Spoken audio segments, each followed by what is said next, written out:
Doctor शिवप्रसन्न पाठी प्रिय छात्र छात्रीगण आज आलोचना कार्यक्रम MA history second semester paper 205 international affairs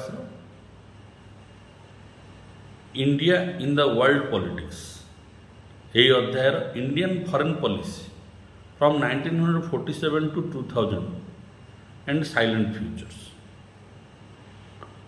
जो बही मु प्रस्तुत कर बही ना हूँ international relation in modern world from 1900 to 2000 author होचंदी प्रोफेसर केमचंद बी केसवाई।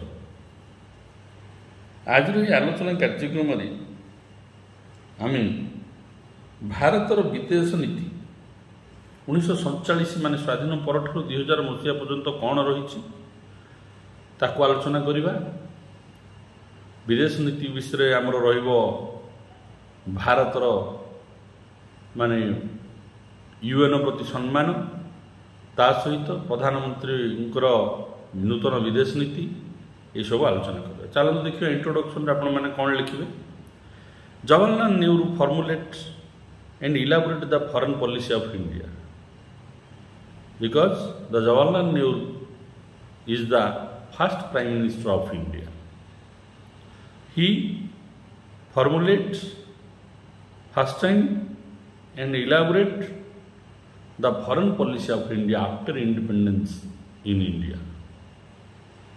जवाहरलाल नेहरू जी के श्रद्धेय प्रथम प्रधानमंत्री स्वाधीन भारतर से प्रथम थर करी भारतर वैदेशिक नीति को नूतन भाव में प्रस्तुत करथिले आ ताकू वर्णना मध्य करथिले। स्वाधीन Bharat Lal Bahadur Shastri, Indira Gandhi and Rajiv Gandhi adopted the foreign policy of India which was formulated by the Jawaharlal Nehru. Jawaharlal Nehru पर जो मैंने भारतर प्रधानमंत्री हेले लाल बहादुर शास्त्री, इंदिरा गांधी, राजीव गांधी यही विदेश नीति जो जवाहरलाल नेहरू द्वारा प्रचलित करा जाइथिला ताकू से माने ससम्मान सहित कार्य लगाइले।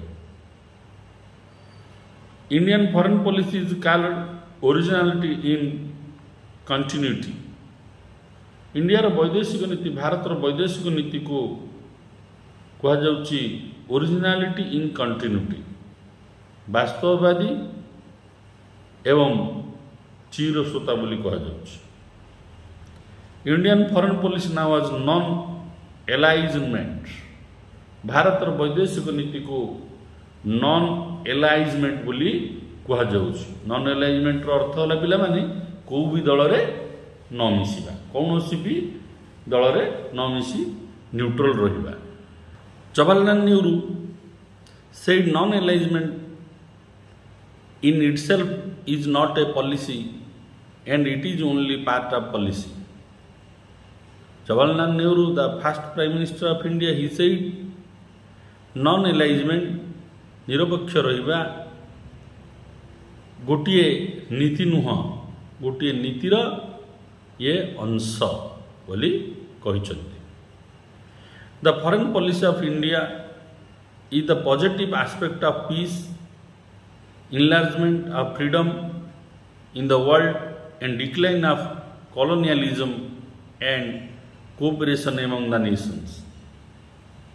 भारतर विदेश नीति कहूची गोटे सकारात्मक कथा जहाँकि विश्व में शांति प्रतिष्ठा करवा, सबु देशर सबु नागरिक स्वाधीनता को वृद्धि करवा एवं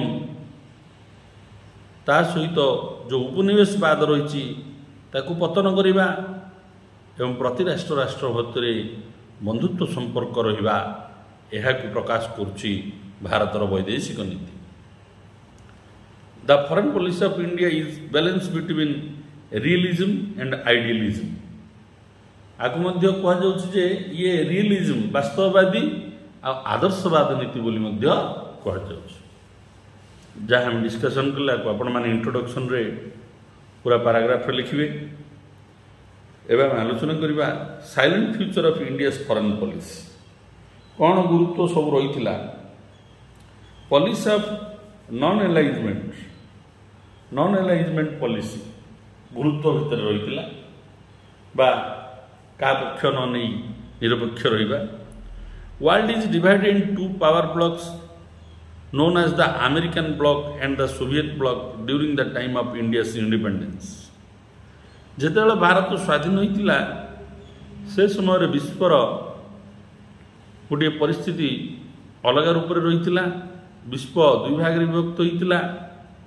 ଗୋଟେ ହେଉଛି ଆମେରିକା ବ୍ଲକ, ଆମେରିକା ଯାହାର ନେତୃତ୍ୱ ନେଉଥିଲା ଗୁଡ଼ିଏ ଦେଶଙ୍କୁ ନେଇକି, ଆଉ ଗୋଟେ ହେଉଛି ସୋଭିଏତ ବ୍ଲକ ଯାହାକି ସୋଭିଏତ ୟୁନିୟନ ବା USSR ଯାହାର ନେତୃତ୍ୱ ବା ରୁଷିଆ ନେଉଥିଲା। In the international field, various military pact and alliances like North Atlantic Treaty Organization, Southeast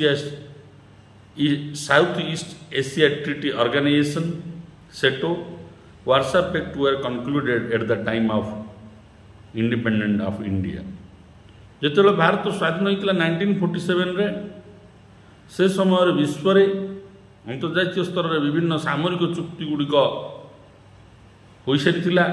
ସେ ଭିତରୁ ଅନ୍ୟତମ ହେଉଛି NATO, north Atlantic treaty organisation ଯାହା ଏବେ ବି ଅଛି, and South East Asiatic Treaty of Organization, SEATO, Warsaw Pact ଏହି ସବୁ ଗୁଡ଼ିକ ହୋଇଯାଇଥିଲା। ମିଲିଟାରୀ ବ୍ଲକ ଗୁଡ଼ିକ ଦୁଇ ଗୋଟି କ୍ଷମତାପୂର୍ଣ୍ଣ ରାଷ୍ଟ୍ର ନିଜର ନିଜର ବ୍ଲକ ତିଆରି କରିଥିଲେ ଏବଂ ବିଭିନ୍ନ ଚୁକ୍ତି ଗୁଡ଼ିକ ଦସ୍ତଖତ କରାଇଥିଲେ ଦେଶମାନଙ୍କ ମଧ୍ୟରେ। Civil war was started after the form of different military bloc in the international level.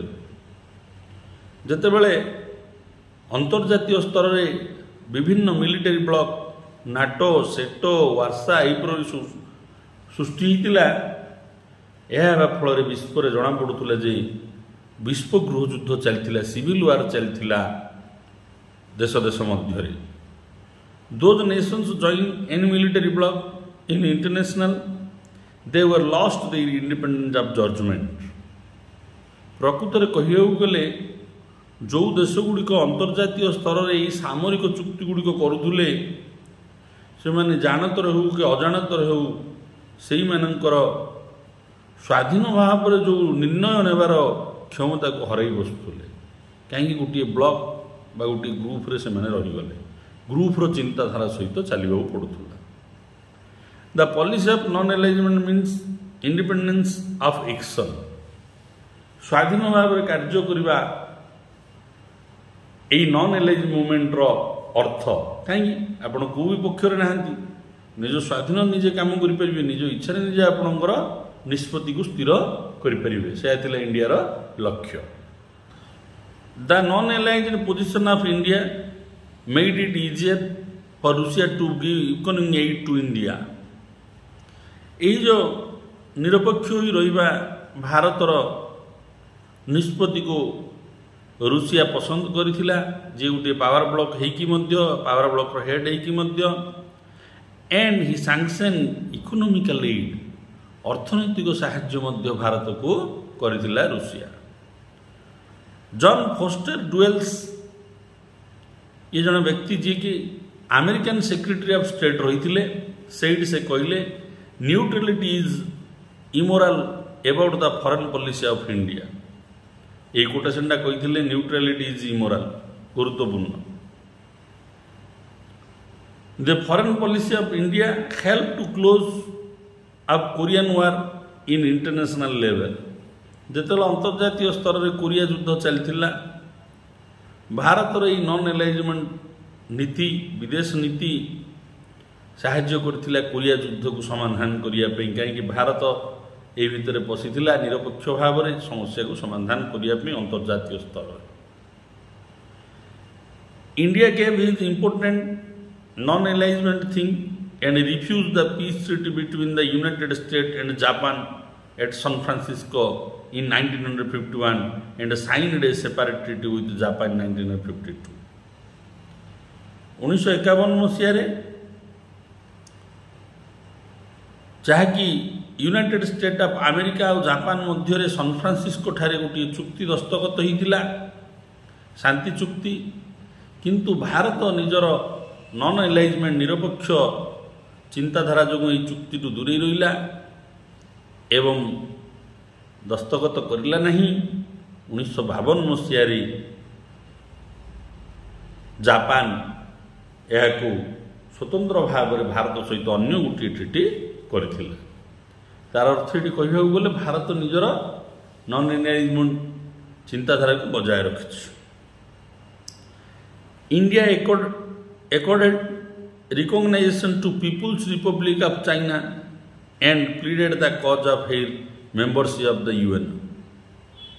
ନିଜ ନିରପେକ୍ଷ ରହିବା ଚିନ୍ତାଧାରାକୁ ବଜାୟ ରଖି ଯେତେବେଳେ ପ୍ରଥମେ ଚାଇନାରେ ପିପୁଲ୍ସ ରିପବ୍ଲିକ୍ ଅଫ୍ ଚାଇନା ପ୍ରତିଷ୍ଠା ହେଲା ମାଓ ଜେଡୁଙ୍ଗଙ୍କର ନେତୃତ୍ୱରେ, ଚାଇନାରେ ଯେତେବେଳେ କମ୍ୟୁନିଷ୍ଟ ସରକାର ପ୍ରତିଷ୍ଠା ହେଲା, ପ୍ରଥମେ ଭାରତ ଏହାକୁ ରିକଗ୍ନାଇଜ୍ କଲା ଯେ ଚାଇନାର ଇଏ ହେଉଛି ସରକାର, ଏବଂ ତା ସହିତ ଚାଇନାକୁ ୟୁଏନ୍ର ସଭ୍ୟ ହେବାରେ, ପରମାନେଣ୍ଟ ମେମ୍ବର ହେବାରେ ଭାରତର ଦାବି ହିଁ ରହିଥିଲା ଚାଇନା ପଛରେ।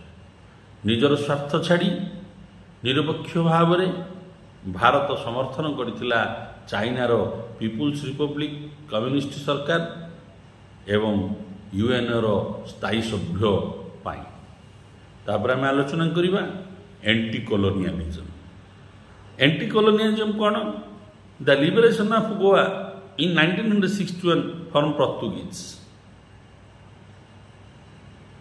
भारतर लक्ष्य थिला जे भारतर उपनिवेश बहु वर्ष धरी ब्रिटिश मानक अधीन भारत उपनिवेश भाव में रही। उपनिवेश शासन व्यवस्था रे भारत बहुत किसी हरई सारी। तेणु गोवा आम भारत निकट रही अंचल छोटिया अंचल पोर्तुगीज मानक अधीन शासित होता। 1961 मसीह भारत गोवा को स्वाधीन करथिला। गोवा लिबरेशन को वृद्धि करथिला, पोर्तुगीज मानक सेठू बाहर करथिला इन 1961। India supported to cause of the independence of Indonesia against Holland in 1949। Bharat Indonesia स्वाधीन होबारे बहु पदक्षेप नहीं निरपेक्ष भाव में। हॉलैंड ठारू 1949 मसीह इंडोनेशिया को स्वाधीन करा जाइथिला, स्वतंत्र देश भाव में मान्यता भारत को मान्यता देइथिला। India and Indonesia both is the founding member of the non एलाइज मूवमेंट। भारत रे जो नॉन एलाइज मूवमेंट निरपेक्ष नीति को प्रथम आरंभ करा जाइथिला। इंडिया और इंडोनेशिया दुई जन होचंती यार प्रतिष्ठिता सभ्य। Liberation of Tunisia in 1956 from France एवं अल्जेरिया फ्रॉम फ्रांस इन 1962। भारतर निरपेक्ष नीति जो भारत तुनिसिया अंचल को 1956 मसीह फ्रांस ठारू स्वाधीन करैथिला, कहीं से फ्रांस रो शासन चलता। एवं 1962 मसीह अल्जेरिया को मध्य स्वाधीन कराई परिथिला बा स्वाधीन करिबार भूमिका रही फ्रांस ठारू। ये दुईटी जाक अंचल रूल्ड अंडर फ्रांस, तुनिसिया एवं अल्जेरिया।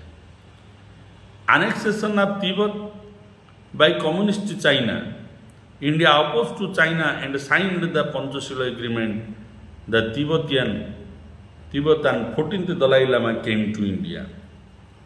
जेतेबेले चाइना कौन करथिला, तिब्बत को आक्रमण करथिला। तिब्बत आमर निकटवर्ती राष्ट्र थिला, छोटिया देशटिए थिला। चाइना तापर अधिकार साब्यस्त कला। India oppose that in international level. Bharat ताकू कौन करथिला, अंतर्जातीय स्तर विरोध करथिला। यह फल चाइनार सामरिक अभियान बंद होता, किंतु तिब्बत रे चाइनार सार्वभौमत्व को भारत ग्रहण करथिला। Bharat adopted the sovereignty of Tibet and signed Panchsheel agreement. 5 गोटी नीति को साइन करथिला भारत चाइना सहित। यही क्षेत्र में 14तम दलाई लामा बौद्ध धर्मर गुरु को मध्य भारत जेतेबेले से तिब्बत छाड़ी भारत को पलि आसते समर्यादार सहित भारत में रही आज पर्यंत सुजोग भारत देइछि। एवं आम आलोचना करवा cooperation with Asian countries. Asia महादेश जो देश गुड़िक अच्छा भितर सहयोग स्थापन करवा। एशियन रिलेशन कॉन्फ्रेंस प्रथम भारत आरंभ करथिला Asian relation conference at first India started this conference in 1945 held first Asian relation conference in New Delhi. 1945 मसीह प्रथम थर पर Asian relation conference New Delhi रे हितिला। In 1949 held conference at New Delhi for Indonesian freedom. In this conference join Asian nations. 1949 मसीह नुआ दिल्ली रे गोटे कॉन्फ्रेंस होता एशिया राष्ट्र मान जोग देते जो आलोचना करा इंडोनेशिया को किपर स्वाधीन करा। कोलंबो कॉन्फ्रेंस इन 1954 कोलंबो ठारे मध्य गोटे कॉन्फ्रेंस 1954 मसीह होता where joined 5 Asian Prime Minister of Burma, Ceylon, India, Indonesia and Pakistan। एशियार 5 गोटी प्रधानमंत्री ये कोलंबो कॉन्फ्रेंस रे जोग देते 1954 मसीह बर्मा, साइलोन, इंडिया, इंडोनेशिया और पाकिस्तान जो कि एशियार देश मानकर सुरक्षा और संपर्क उपर आलोचना करा जायतिला। तापर formation of south Asia association regional cooperation SAARC प्रतिष्ठा करा जायतिला।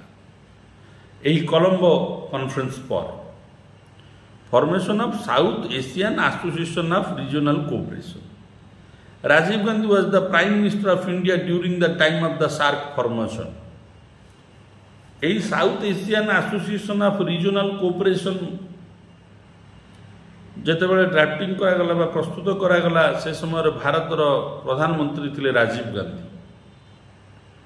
मेंबर्स ऑफ सार्क किए थिले ये जो सार्क एसोसिएशन रो इंडिया, पाकिस्तान, बांग्लादेश, श्रीलंका, भूटान, मालदीव्स यही देश गुड़िक यही सार्क ऑर्गेनाइजेशन रो रीजनल कोऑपरेशन ऑर्गेनाइजेशन रो सभ्य रही थे।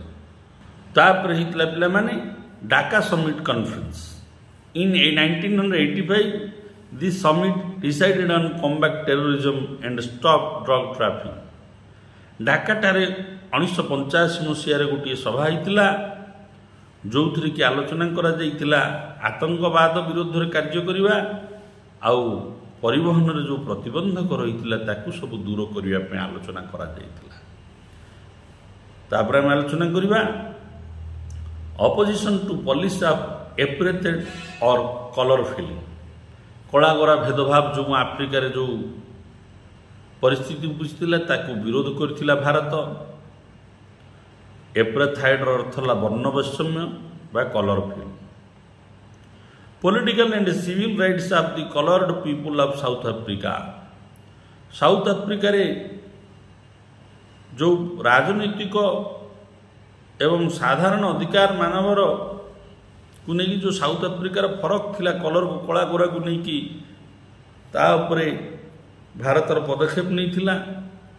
In 1954, India abolished the office of the Indian High Commission in the Union of South Africa as a matter of protest against the policy of apartheid। 1954 मसीह भारत तार high commission office जो south Africa रे करथिला ताकू बंद कर देथिला कहीं ना से विरोध करथिला साउथ अफ्रीकार वर्ण वैषम्य नीति को बा कलर फिलिंग को कला गोरा फिलिंग। यह थिला भारतर गोटे जो कला गोरा फिलिंग विरोध रे अभियान। तापर पीसफुल टुगेदरनेस पंचशील उपर आलोचना करबा। एकाठी मिसिकी रहिबा पीसफुल टुगेदरनेस बा पंचशील कौन थिला। Mutual respect for each others territorial integrity and sovereignty. यही जो पंचशील नीति भारत चाइना सहित जो साइन करथिला तार अर्थ होला जे उभय आंचलिक भूखंड को सम्मान देवा उभयंकर सार्वभौमत्व को ग्रहण करवा एंड नॉन एग्रेशन किए क्या भी आक्रमण करेंगे नहीं and non interference in the internal affair of the other countries अन्य देशर आभ्यंतरीण विषय रे हस्तक्षेप न करने यही पंचशील नीति रे लिखा जाइथिला तार सहित म्यूचुअल बेनिफिट एंड इक्वालिटी उभय उभयंकर लाभ केमिति हम चिंता करिबा एवं उभय देश समान रहिबा समस्त पंचशील नीति रे जो माने अछंती समस्त अधिकार समान एंड पीसफुल टुगेदरनेस शांतिपूर्ण भाव रे जीवन यापन करवा यह थिला पांचटी नीति पंचशील नीति in 1954 Marshal Tito of Yugoslavia accepted the 5 principles 1954 मसीह मार्शल टिटो यूगोस्लोवियार यही पंचशील नीति को ग्रहण करथिले Bharat in 1962 China violated this 5 principle and attack to India किंतु जो चाइना तिब्बत आक्रमण समय पंचशील नीति दस्तखत करथिला 1962 मसीह से पंचशील नीति को अवहेलित करी अणदेखा करी भारत उपर आक्रमण करथिला एवं आम आलोचना करिया faith the UN India participated UN military organization in Congo Congo रे यूनाइटेड नेशन तरफ गोटे सामरिक अभियान करा जाइथिला कंगोर समस्या बहुत जटिल थिला जोटे कि यूएसएसआर एवं यूएसए मध्य जो भूल बुझाणा रही से भितर कंगो अवहेलित होता से मिलिटरी अभियान करा जाइथिला यूएन तरफ भारत निजर सामरिक बाहिनी मध्य यूएन रु पठेइथिला भारत यूएन रो गोटे समर्थक and security of India India equipped to Indian Army with latest weapon after Pakistan's nuclear armament. Security of India अर्थ है भारत निजर सुरक्षा चाहिए निरपेक्ष रही कौन से सुरक्षा ना पाकिस्तान जितेबाला न्यूक्लियर टेस्ट कला न्यूक्लियर आर्मामेंट प्रस्तुत कला भारत से नूतन युद्ध अस्त्रशस्त्र प्रस्तुत कला एवं निज सामरिक क्षमता को वृद्धि कला ए भितर गोटे टेक्निकल प्रॉब्लम अच्छी पिला in Afghanistan when Russia dominated that time US sanction modern arm and armaments to the Pakistan for create disturbance and rebellion inside of Afghanistan. But Pakistan indirectly very powerful by the use of F-16 and other armories. So India saw that and developed its weapons and make a strong army. Bharat कहीं स्ट्रंग है जितेबले Russia Afghanistan रे को निज अंचल निज पाखे रखी अफगानिस्तान अंचल टी अमेरिका रूसिया को विरक्त करने पाकिस्तान रो साहाय्य नहीं पाकिस्तान को नूतन आधुनिक अस्त्रशस्त्र गुड़िक जोगैथिला से अस्त्रशस्त्र गुड़िक अफगानिस्तान रो विद्रोहीकारी मान को देवाई किंतु पाकिस्तान गोटे तरफ क्षमताशाली होता सामरिक नूतन अस्त्रशस्त्र यह देखी भारत निजर सिक्यूरिटी चिंता कला एवं निजर आर्मी को नूतन अस्त्रशस्त्र सज्जित कला बर्तमान आम आलोचना करवा कनक्लूजन कौन India vision for global peace and development in the world भारतर ये जो सिग्निफिकेंट रहा गुरुत्व रहा विदेश नीति रे से चाहूला ब्रह्मांडर शांति विश्वर उन्नति शांति समस्ते बसवास करंतु या चाहूला Bharat. India's principle of non alignment peaceful coexistence in mutual respect. भारतर नीति रही आज पर्यंत निरपेक्ष शांतिपूर्ण एवं उभय उभय को सम्मान करने यही नीति आज पर्यंत इंडिया बजाय रखी। मैं आशा करुँ मोर आलोचना आपण मानकर अध्ययन में सहायक हो। वीडियो को लाइक करूँ, चैनल को सब्सक्राइब करूँ एवं समस्त छात्र छात्री मन में शेयर करूँ। वंदे मातरम।